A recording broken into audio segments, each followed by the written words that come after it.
So mga kalapatids, nandito ngayon tayo sa hen section mga kalapatids. Tignan nyo. Basa na po tayo ng pawis. So, sa mukha, pawis na. Kaya dito sa Japan po, pag summer talaga, makita mo, parang dry na dry ang skin mo, sobrang pawis. Tapos, mukha mo talagang para kang tatanda.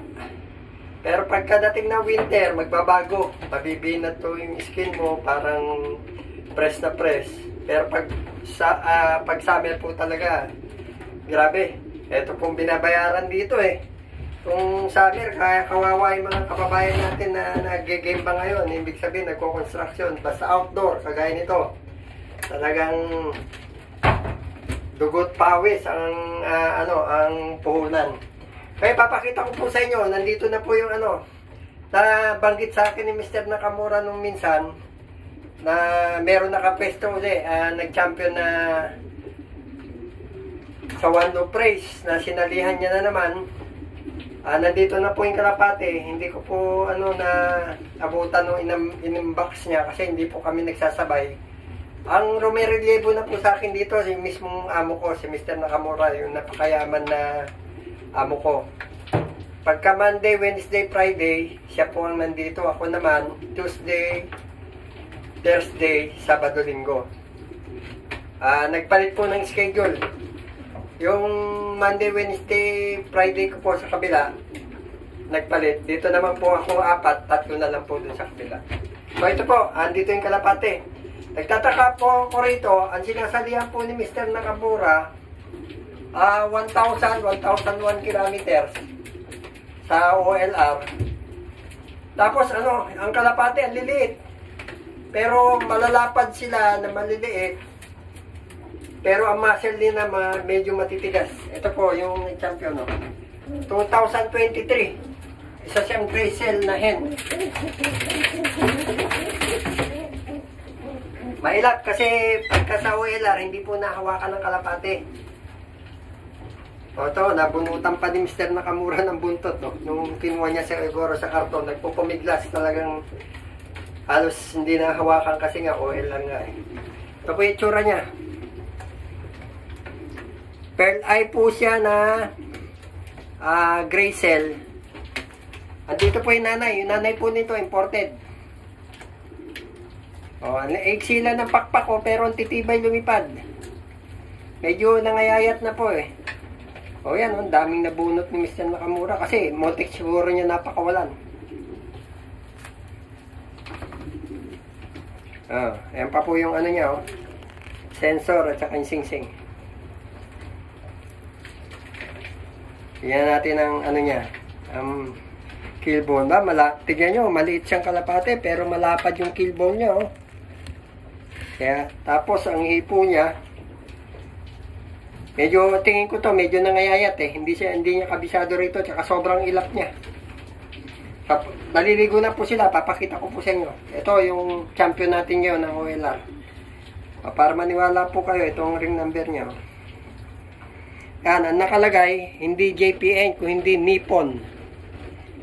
Nippon 2023. 041394. I-search niyo po.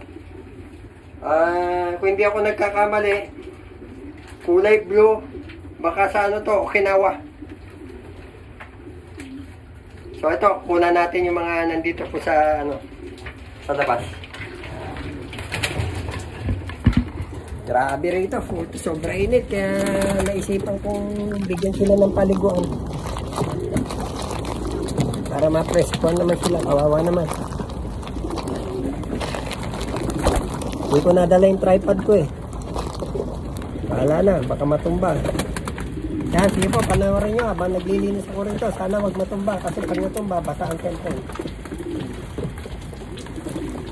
Delikado. iPhone 13 pa naman to. Hawakan ko na lang mga kalapatids at panoorin nyo na lang. Natatakot ako, baka kaisa-isang cellphone ko, madali pa. Yan. Tuwan-tuwa sila, na-press-con sila ngayon.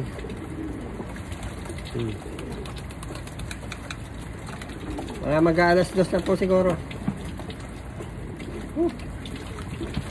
Meron pong bagong ano rito, ang ganda na mata, ang bagong gray cell. Palagay ko imported din. Ibang klase yung mata niya. Hindi naman siya pearl eye, medyo yellow siya pero usli ang mata na ano. Hindi yung maintindihan. Tsaka itong puti na to. Masili raw to, sabi ni Mr. Nakamura. Parehas sila ng gray cell na mata. Yan. Ayan yung champion, no? Yan, yung lumipad na yan. Yan si champion. Eh, tago. Oh, grabe yung liguan, no?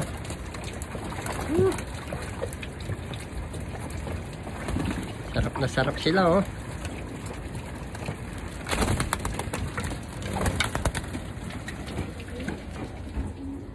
So, yun na mga kalapatids. Paalam na po si Kuya Toy Bits.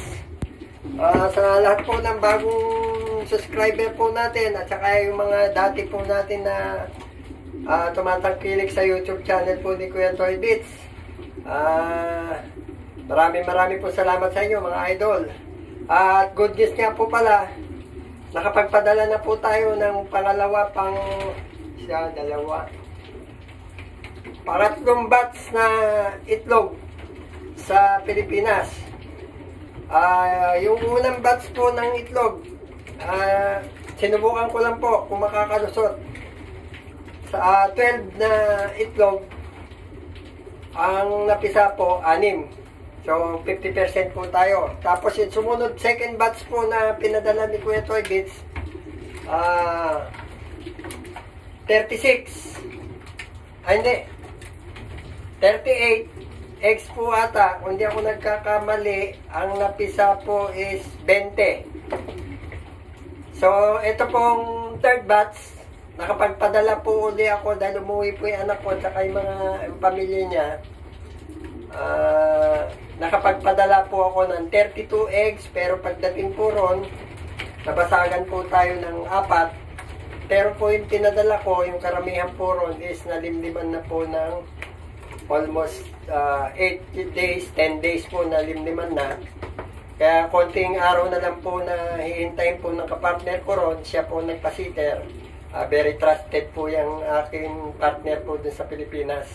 Siya rin po yung nagpapisa nung second batch.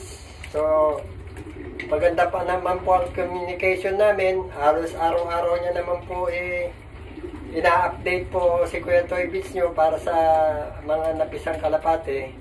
Very trusted po. Kaya legit po yan. Talagang